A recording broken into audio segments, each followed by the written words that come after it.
Hello and welcome to Toolbox for the Trades. I'm Amanda Salvatore, and today I sat down with Justin White, CEO of K&D Landscaping. Justin and I dive deep into Aspire's 2026 Commercial Landscape Industry Report. We cover everything from customer retention and growth strategies to finding your competitive edge and what it truly means to be a disruptor in the industry. Get ready to take some notes. This episode is packed with value. I hope you enjoy this conversation as much as I did.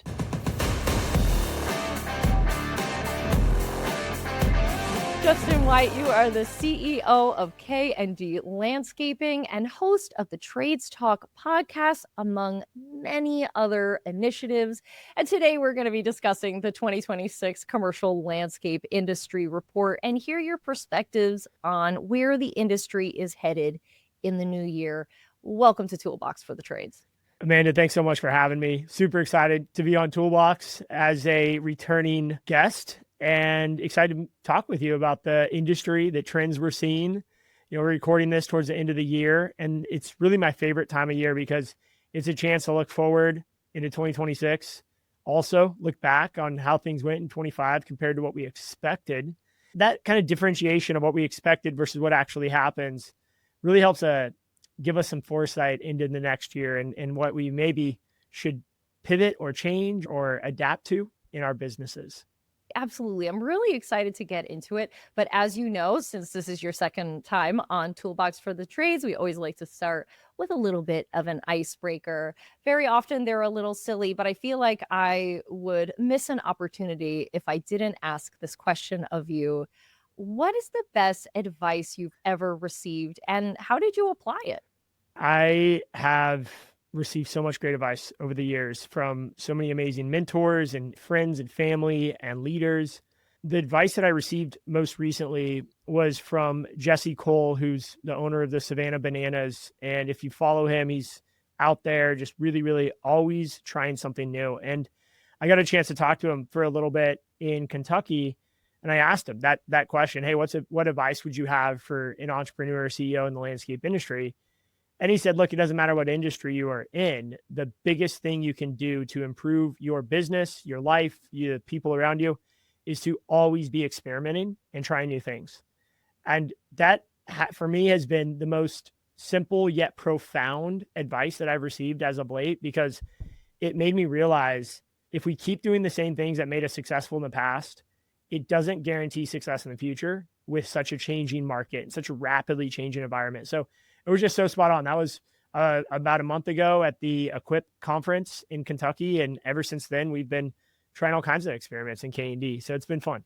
Oh, I can't wait to hear more about it. I know we're going to kind of discuss the idea of experimentation a little bit later on. So I can't wait to hear about that.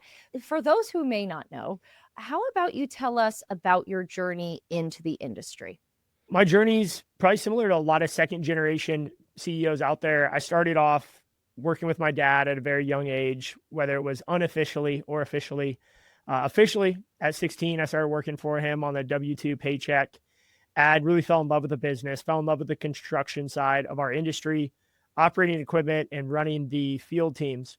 I quickly found my way into estimating, project managing, and kind of getting into that sales outfit. And that really was a passion that I had. And so about 21, 22 years old, I started working more in the office, working with clients, trying to build our business up.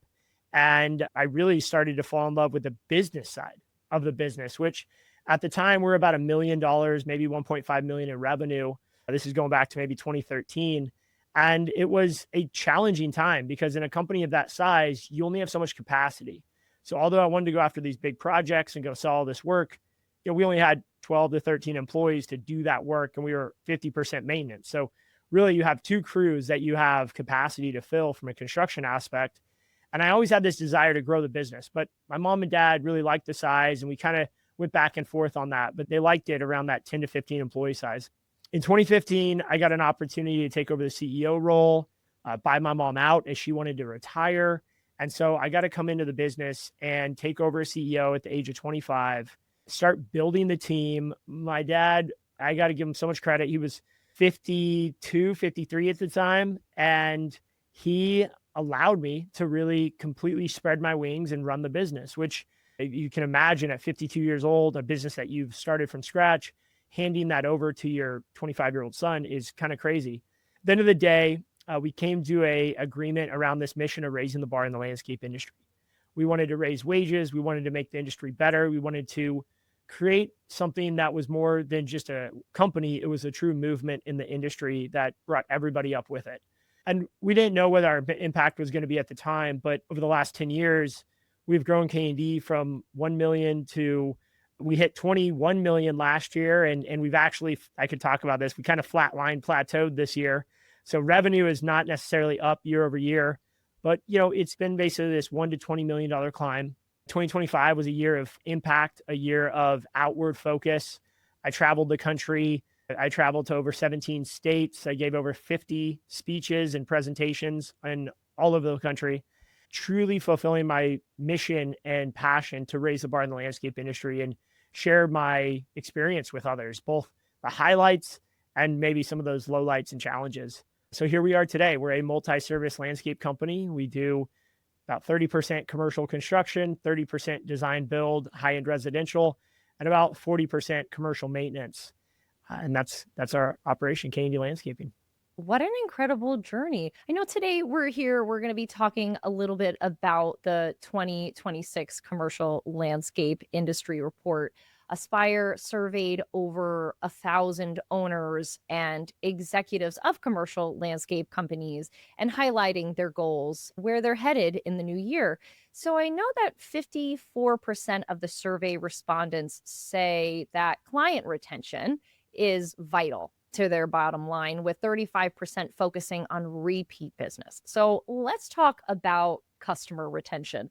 I know that before you really talk about how you get into retention, you got to talk about why are customers leaving. So in your opinion, what are the three main reasons customers leave?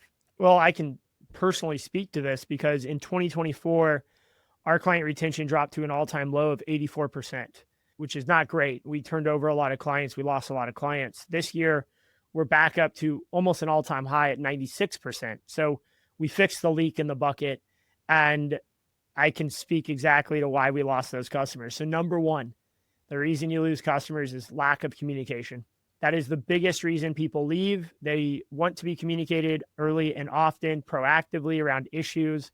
And when they ask for things such as new mulch or drainage issues or anything else, they expect an immediate response, like 30 minutes during working hours, and the first day or the first part of the day, the next day, if it's in the evening. And they expect that type of response, 365 days a year in most cases. So you really have to be on top of your communication. That's number one. Number two, it's the quality of the workmanship. Many companies are finding themselves losing clients because they have transitioned the responsibility of quality to a new person. Most companies, as we saw, are growing in the landscape industry, and they have plans to continue that growth. And with growth comes new responsibilities for maybe less tenured employees. So you're promoting new crew leaders, promoting new supervisors, maybe hiring new account managers. As your oversight turns over, your quality sometimes slips and no one picks that up. Your client sees a difference from 5 years ago to today, and the quality changes over time is what the biggest issue is on quality. And I would add, if you're acquiring businesses, like many are acquiring a business out there, it's the change in oversight from going from an owner-centric company to a system or potentially platform-centric company where the quality tends to drop a little bit in that first few months, and that can lead to turnover. Number three, which is kind of interesting, is you lose clients because you try to increase the price that they pay in a succession that's rapid but not justified. So if you just are sending out a 5% increase to your clients because that's just what it is, without a storyline, without sharing with them that your prices actually went up by 10% year over year, which, interesting enough, one of the segments of wages is, I think it was like 70+% of responders said they were increasing their wages by 10% or more. So on a maintenance contract that you're trying to retain, if your wages are going up by 10%, your costs are typically going up by 10%. So you pass on a 5% increase to your client. the client only sees a 5% increase. So if you don't communicate the storyline, hey, we gave everyone a 10% raise, we've increased efficiencies by 5 to 10%, which means we're still underwater by 5% year over year. So we're going to ask for a 5% increase because of these factors. Most clients are okay with that. But if you just send out their bill January 1st and it has a 5% increase, that is going to lead to cancellation. So those are the three things for me at K&D Landscaping of why we lost clients over the last 24 months. So, what did you do? How did you create this communication with them, especially with a price increase? What was your form of communicating that with them? Because I feel like that could be kind of an awkward conversation to be so vulnerable. Yeah, it's a tough conversation. You got to really empower your account managers to have that conversation in person or at least over the phone, not just on email. And the way we do that is we role play a lot of that. So we'll get into the conference room or we'll get on a job site and myself or someone else from our executive team will meet with the account manager and pretend to be the client. And they basically role play through this, increased conversation. We give them feedback. And after a few of these, they're more confident and they can go out and meet with our clients in a more consistent level. Because you have to understand at some points you have maybe one client that is like an asset manager over a large property book of business. They may meet with 2 or 3 different account managers from your team. And if you have 2 or 3 different stories that don't line up, that's going to lead to challenges. That's going to lead to a phone call for that branch manager or that regional manager. So we want to make sure we have consistency across our entire platform of what our account managers are saying. They're all saying the same thing. And it's true. We're not making up something just because we want to increase the prices. This year, we've flipped that a little bit because we found so many efficiencies. We saved a lot of money in operations because we've gone all electric. We actually have given a number of clients discounts year over year because we've increased our gross margin by property. And so when that happens, we want to pass those savings along to our clients, just as we would pass along cost increases as well. I want to talk a little bit about communicating with your existing clients through marketing. I know many companies heavily invest in marketing to acquire new customers. However, what is your argument for making existing client retention the primary marketing focus? And what key strategies should a business implement to nurture its current relationships? This is an area that I think a lot of people miss on. So our marketing ethos and our fundamental belief around marketing is you have 4 main purposes of marketing. Number 1 is to retain your existing employees. Number 2, it's to retain your existing customers. Number 3, it's to get new employees. And number 4 is to get new customers.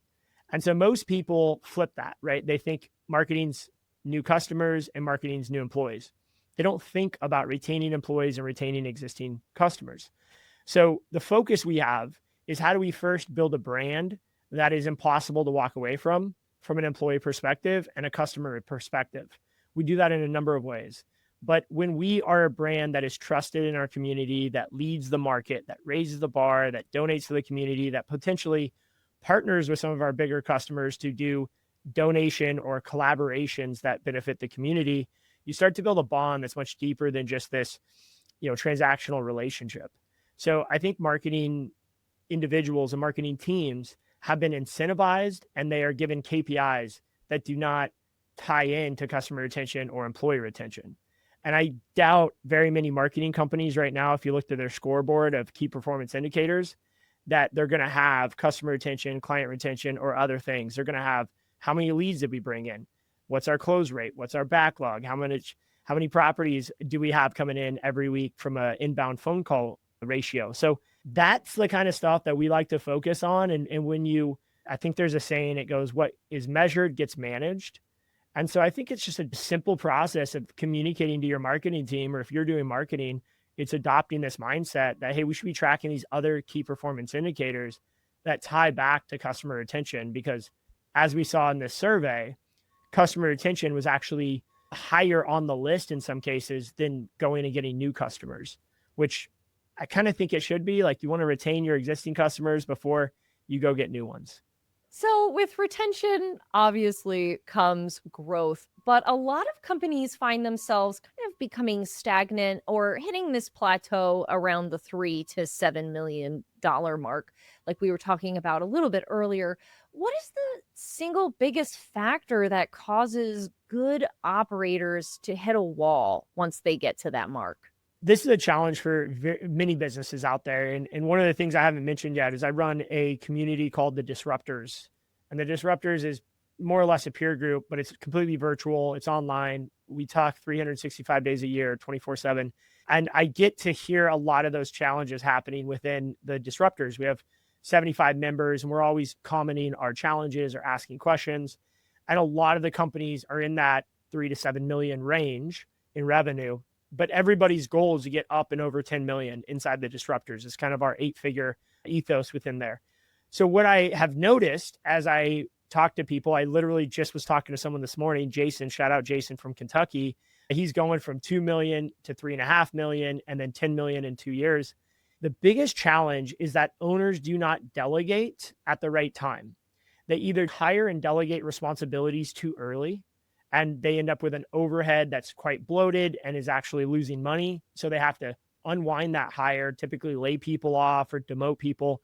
Never a good, it just sends the wrong message to the team.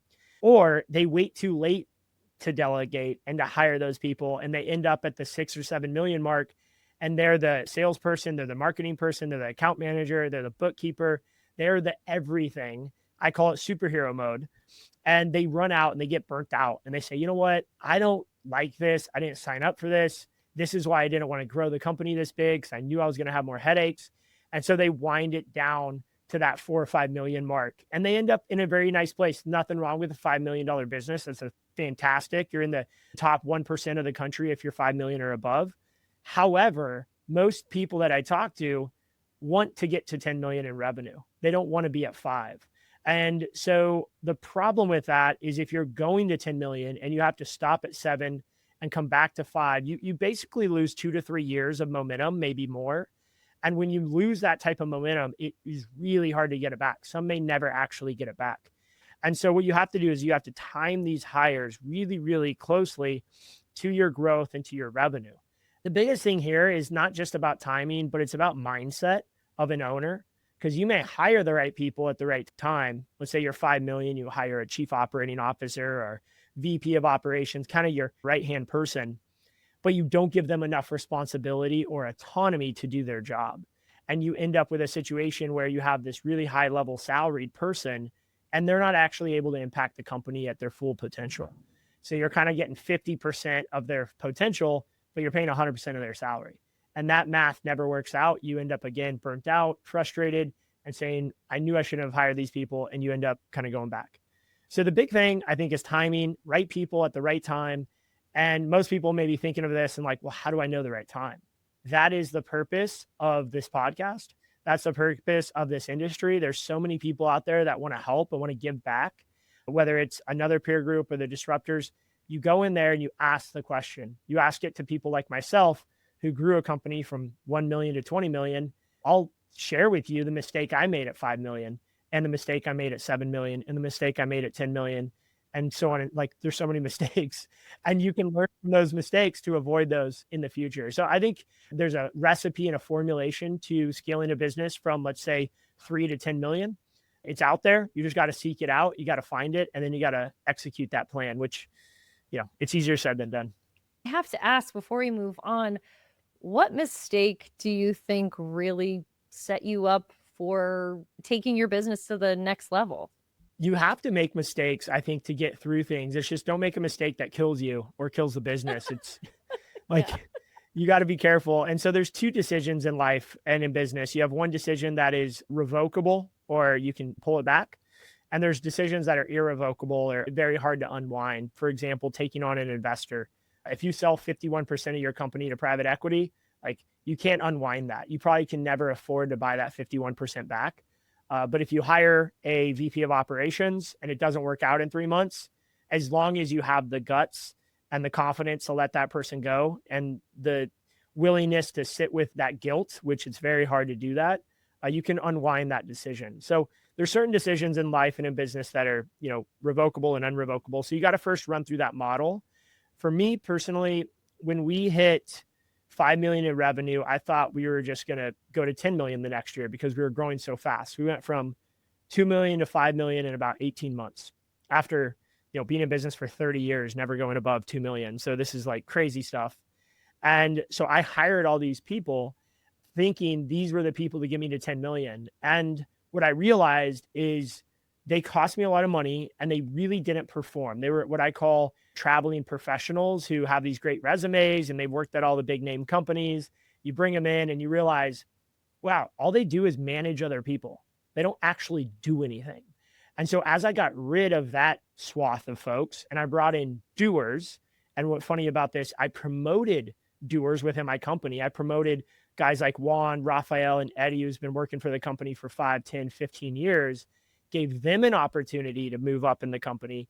All of a sudden, we started really cranking out revenue. We went from 5 to 10 million in 2 years after having a year of just complete stagnation and actually losing some money. So I would first look within your team. That was like the mistake I made, is I looked at hiring people from the outside. And when you look from within your team, you bring those individuals up, their loyalty and their hunger and their desire to succeed is there. You just have to give them the skill set and the business acumen to go out and win for you. And so that was the mistake I think I made. And then the lesson I learned to unlock that next step. But I will say, Amanda, I made the same mistake at 10 million and I went to people. And yeah, and then the cycle repeated itself. So don't worry, guys. Like, it's not like I make these mistakes once. I usually end up making them 2 or 3 times before I finally learn my lesson.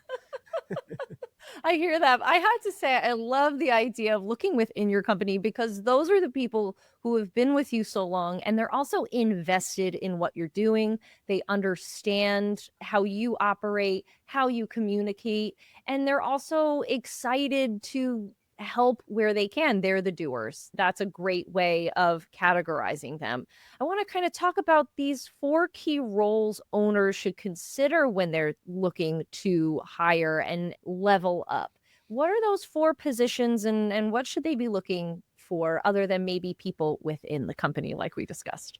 There's really like 4 things that you have to put people in charge of. And depending on your size, this could be one person doing these 4 things, or it could be 4 people, or it could be more. But here's the concept is, number one, you have to have a lead generation process and you have to have a salesperson that can handle those lead generation situations. So let's break that out into 2 main areas. You have to have someone to go get work and bring that work in. Think of that as like your marketing team, right? Number 2, you have to have someone that's going to take those leads and sell and close those contracts without you having to be involved. So that's number 2. Number 3 is you need your operational and fulfillment team. So you need someone that takes those closed contracts, hands them over to operations, and then that operation manager or that person or that crew leader goes out and fulfills the agreement and the promise we made to the client and the customer and ensures success through that process. That's like customer success and fulfillment. And then the 4th and final, you got to have a really good, strong finance and let's call it HR. I like the term employee success team, EST. So it's finance and EST as your 4th pillar that ensures that you invoice, you get paid for that work that you've done, and that you have the right people in these areas to continue to do that work.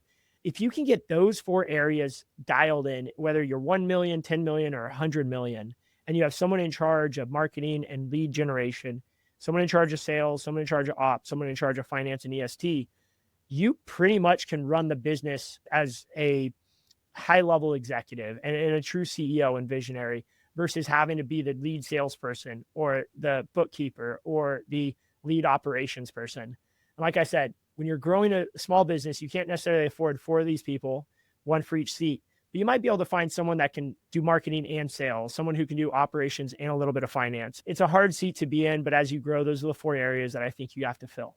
I know that often when someone is starting out, very often they will hire their friends and family. It's a tale as old as time, but sometimes that becomes increasingly more difficult once you start growing and really get, you're cooking with gas. So, how should an owner navigate that shift from this friendship mindset to hiring the right people to expand their reach?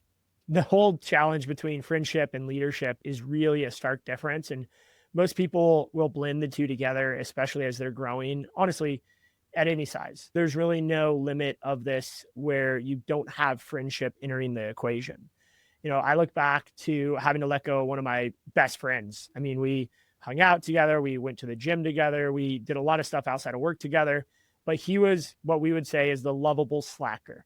Everybody loved everybody loved him. Clients loved him. The team loved him. Everyone loved him. He was great. I still love him. But when it came down to performance, when it came down to getting the email done, when it came down to following our fundamentals, like being a fanatic about response time and always showing up early to meetings and practicing blameless problem solving, it just wasn't there. And I had to finally confront the reality of the situation that although he was an extremely well-liked person, the performance element of that was not where we needed it to be. And we had to make that adjustment and eventually promote that person to a different company. You guys are still hanging out? You're still friends? Oh yeah. Yeah. We're still I friends. I love just it. saw him the other day and he's doing great, by the way. He's doing great because Good. when you're true about people and if they fit or don't fit in your company, you let them go to go find and fulfill their true meaning and find happiness and sustainable happiness.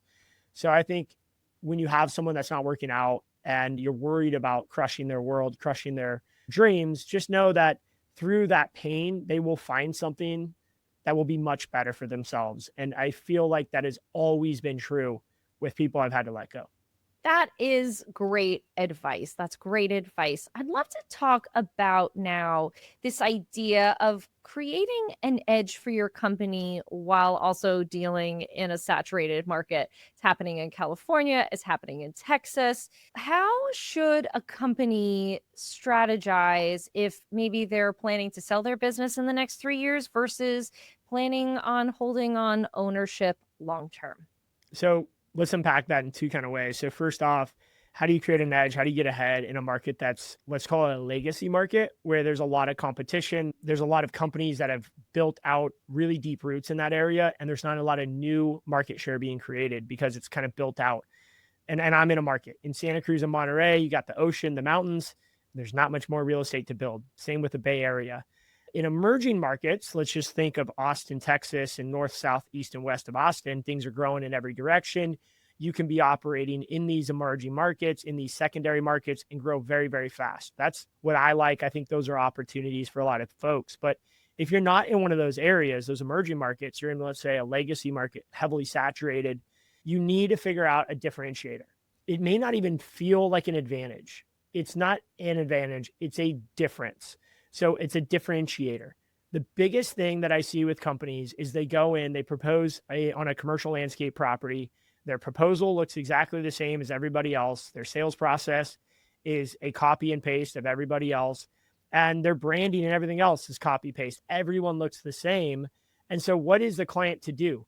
They go straight down to the price and they look at price, because everybody at this point in today's world of landscaping, everyone has a good sales process when you're in that upper echelon. So you have to understand there's a differentiator that needs to be created. For us, there's three main things. And like, this is my secret, but I don't mind. I give this to my competitors all the time. I say, like, we love competing. So here are the three. Number one, we're 100% electric. Very few companies, even in California, can make that claim. While they may have electric crews, they're not 100%. So we have zero gas-powered equipment other than our trucks. Number two, we provide a water management program that is extremely robust. The specifications on our water management program is 2 pages long. Almost no one in our market can compete with us in that arena, because this has taken us 6 years to build. And I know that if my competitors start building this, it's going to take them at least 3 years to get to where we are. And by 3 years from now, we're going to be way ahead. So we're good. Number three, our culture is so key. And it's not just a matter of our culture being important or we have a great culture. We actually have what's called the K&D way. And if we show the video, if anyone's watching, it's a little card that has 30 fundamentals on it. It kind of spreads out like this, and it explains exactly what our culture is and the expectations for our team day to day. Every single client I've given this card to loves it, and they use it as a reason why they went with us. Once we identify these three differentiators, we can then remove price from the conversation, because we're working more from a negotiation perspective. Our goal is to be chosen as the best fit for the property, and then we'll negotiate price with you all day long. So we almost try to not have price as a topic of conversation. Obviously, you have to give a price proposal, but we sometimes will provide a range of pricing, and we'll describe why it's a range versus a set number. And now we got all these differentiators. We have a different proposal. We have all electric. We have this culture card. And we start to create a different conversation. We get different questions from the potential clients than our competition. So I think you have to edge out the competition that way. The question about selling or not selling is a big one. I think all companies should be ran in a way where your business is the type of business that everyone wants to buy and you never want to sell. Whether you want to sell in 3 years, 30 years, or never, I believe it's really, really imperative in today's world that you run a business that is sellable. And here's why. Nothing in life is promised. Our health, our well-being, everything can be taken away in an instant. We've probably all have been touched by a tragedy at some point in our life that has reminded us of that. And if you're the CEO, the owner, the leader of a business, the worst thing you can do is run a business that your succession team, whether it's your spouse or your kids or someone else, is unable to sell in your absence. Because the day after you're no longer here and they have to put the key in that door and they have to run that business, they may decide they want to sell because you were the one that wanted this business in the first place. If you didn't build the business to sell, then they're going to be in a really difficult spot and they may have to either sell it for a lot less than it's worth, or they may not be able to sell it at all. So that's my purpose of why every 3 months, I do a full quarter end close and a 12-month trailing close with my financial team that I feel confident anyone could come in with a few months and execute a sale of K&D Landscaping at any time. So I just think anyone out there, whether you're wanting to sell or you never want to sell, you should build a business that's sellable. And if you're unsure of how to go about that, again, there's so many resources out there. I mean, Aspire put so much effort into this and education into this. There's a lot of opportunity to connect with people within the Aspire community that maybe has gone through a sell and can help share some of those things that you should be doing to prepare for it. So, speaking of edge, technology very often offers another competitive advantage. More than half of the survey's respondents reported using an end-to-end system, and an additional 31% indicate plans to invest in less fragmented solutions that could really streamline their operations. So, how does technology play a role when it comes to this edge? And is there anything you're excited about coming down the pipeline? We could have a whole podcast on this, seriously. I mean, technology is such a focus point for me. So when we talk about technology in landscape companies, I think it's playing more and more of a pivotal factor around your ability to grow and your ability to grow profitably in 2026 and beyond. And I'm not just talking about AI. Like, let's just park the AI conversation for a minute, because frankly, less than 1% of people are actually using AI more than making their emails sound better. So let's just talk about like foundational technology, like having a business management software like Aspire and utilizing it to its full potential. We realized a few months ago through a technology audit, which I recommend everyone do. And if you're wondering what that is, reach out to me. I can share you our SOP on that. We realized that we are not using Aspire as well as we could be using it to increase the value and the profitability of our company. Also, there's data points that we are not able to get out of Aspire because of the way we're inputting data. So what we've done is over the last 3 months, and we're in the last month of it going into December, is we have done what we're called an re-implementation of Aspire. All the information's available, whether it's working with your rep at Aspire or just going online. And we're basically reformatting all of our SOPs, how we utilize it, from how we bring in a lead to how we create proposals, to how we cost proposals, to how we execute and deliver our operational side, how we track jobs, and how we invoice a client. That entire life cycle from start to finish of a client is extremely important. And we realized all of our SOPs were created when we went live in 2021. And in 2025 and 2026, we have a lot of different processes that we're wanting to implement. So through that process, we realized just how important it is to utilize the technology you already have on board at the fullest extent. Through this tech audit, we also found that there's a number of technologies that we are not using at all, but we are paying for these. And there's a lot of overlap and underutilization in your technology stack today. Even a company that says they don't use a lot of technology, I bet if you look at your credit card spend, you're going to find all these $5, $15, $20 a month subscriptions that you signed up for 6 months ago that you forgot about. So through this process, we are expecting to save well over $100,000 in 2026 compared to 2025 on technology overlap and removing some of these tech pieces that we were excited about at the time, and we just have never really utilized them to the fullest extent that we thought possible. That's kind of number one. It's like, let's get our fundamental tech stack in place. Let's make sure we're utilizing it correctly. We're really using Aspire to drive decision making within the company versus a gut feel. I think that's like table stakes in 2026. You really got to have that dialed. Once you get that, all right, now let's bring in the AI discussion. Now you can start experimenting with technology. You can start trying new things out as long as you have a foundation to build from. But if your foundation is not strong, just like the subgrade on a concrete patio isn't strong, you're going to lead to concrete cracking, or your foundation on a house is sinking, your house is going to have issues, your door's not going to shut right. Those issues will show up within your technology stack if you don't have that strong foundation.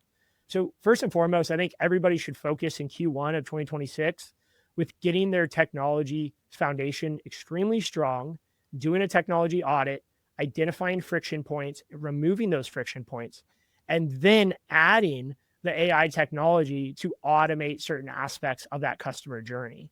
And we always start with the customer first. We're a customer first focused business. So we're going to look at the friction points within our business from a customer perspective. And we do this a lot of times through conversations or surveys or focus groups with our customers. And then we apply technology in those friction points, starting with the lowest hanging, easily, manageable, easily removable friction points first, and then moving down to what becomes more and more internally focused that our customers don't see. For example, accounts payable is a pain for every bookkeeper out there and for every project manager out there. So how can we automate that process through AI to automate the job costing process within Aspire? And there's some ways we're doing that. But I'll be honest, that is lower on the list than how our clients receive a proposal or how our clients pay their bills or how our clients communicate with us. So we're really starting with a client first and then walking that back into internal process. And going back to that customer retention, I mean, that's what it's all about, that communication and making sure that you're streamlining those processes so it's as painless as possible. Exactly. So also, we talked at the top of this episode about experimentation. And we've kind of talked about a little bit of experimenting with tech, experimenting maybe with marketing. How else would you suggest owners start with experimentation with their business? This is exciting for us. And I'll just put a little asterisk caveat here. I don't want to restrict this to owners or CEOs or executives. Like, if you're listening to this and you're an account manager, you're a production manager, heck, you're anyone at a company, you have a voice. Obviously, an owner has a louder, bigger, more powerful voice than maybe a crew leader, but it doesn't mean you don't have a voice. And I think there's experimentations that we can run at every single level of our business. And so I encourage everyone listening to look for those opportunities to push your company forward, no matter your position. Frankly, a lot of owners in this industry, I think it's like this 50-50 split. 50% are like, let's experiment, let's change. The other 50% are, this worked for the last 40 years. Why would we change it now?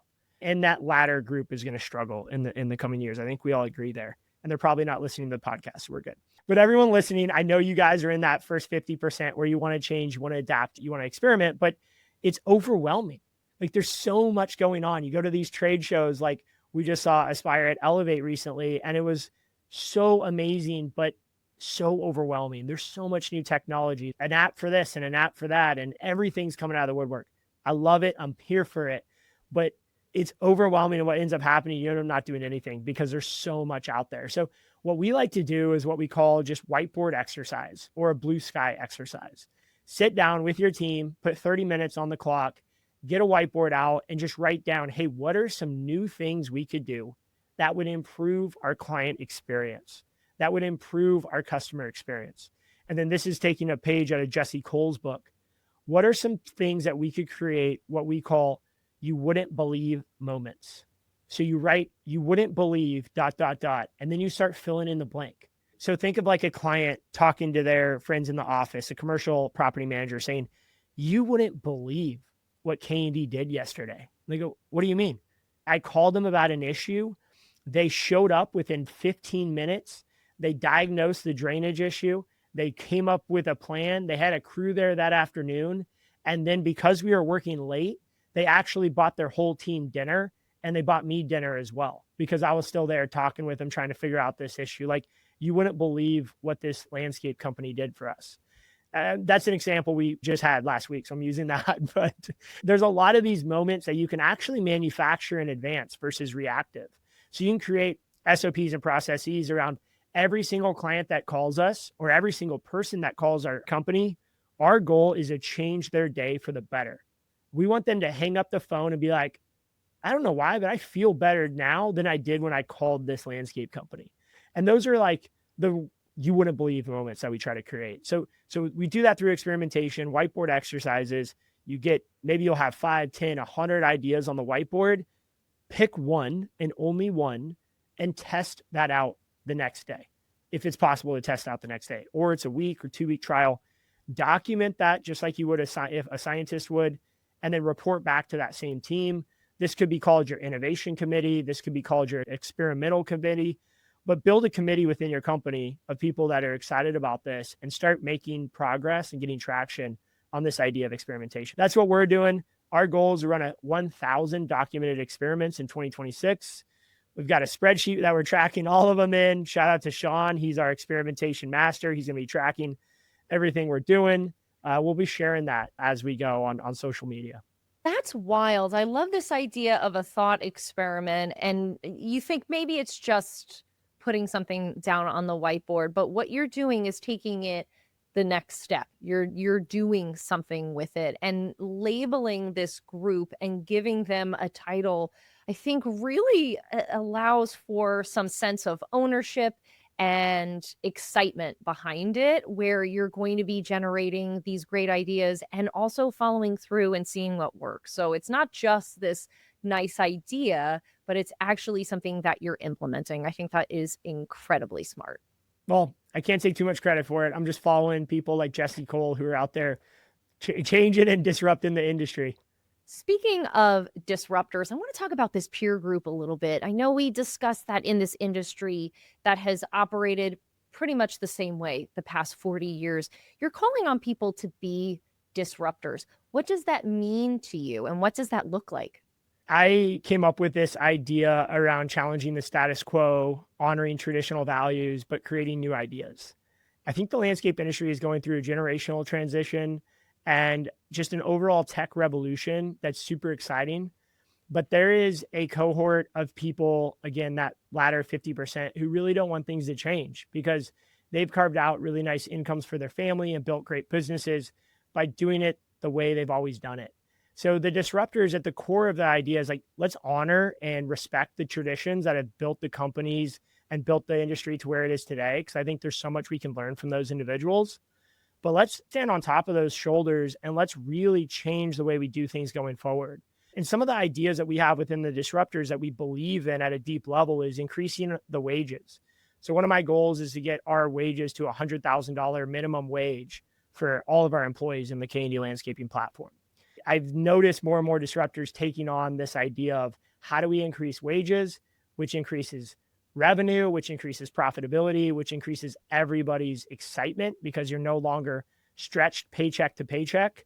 Quick anecdote, like 70% of the responders are paying their maintenance team $25 an hour or less.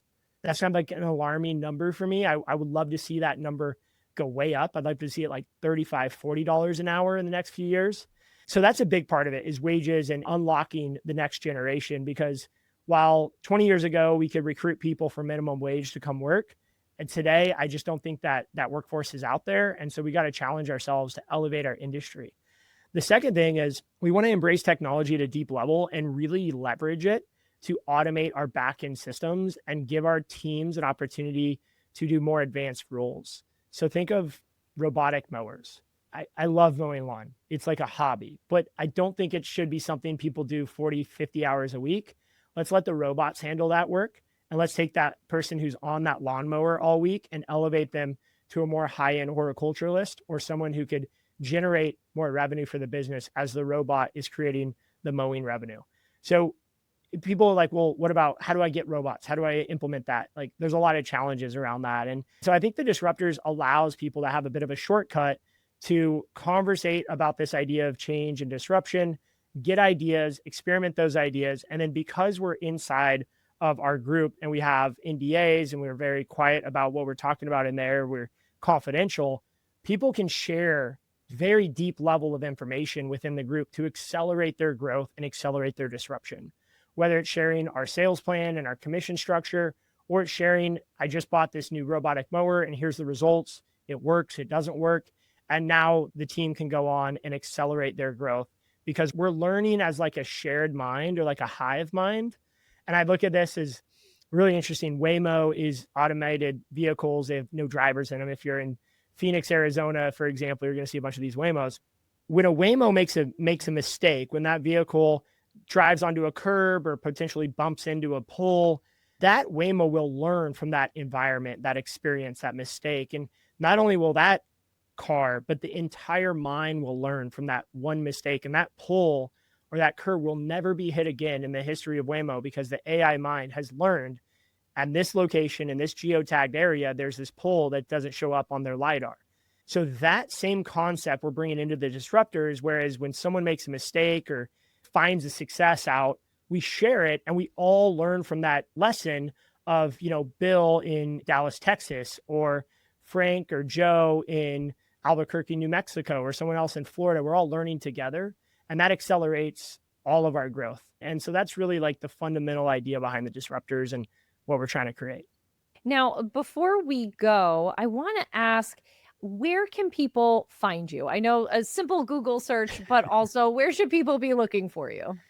Yeah, I try to stay pretty active on Instagram and LinkedIn. So if you want to follow my journey, I try to post at least once a day on Instagram on the stories of just day in the life, what's going on. LinkedIn, I try to post a lot of more my lessons learned and stuff like that. And you can DM me on either of those platforms. If you want to shoot me an email, you can shoot me an email at justin@jwhitegroup.com and happy to jump on a call. I love helping people. And I always learn from phone calls that I have with others in the industry. So the more people I can touch and I can communicate with and I can learn from, the faster we can all grow. Before we go, Justin, is there anything that you wish we covered today? Geez, I mean, I think the big thing for me, we touched on it for sure, but it's just this idea of AI waste. And it's this idea of implementing AI and technology just so you could check the box that says like, I'm doing AI, I'm a tech first company. So just be aware of that as we go into the next year.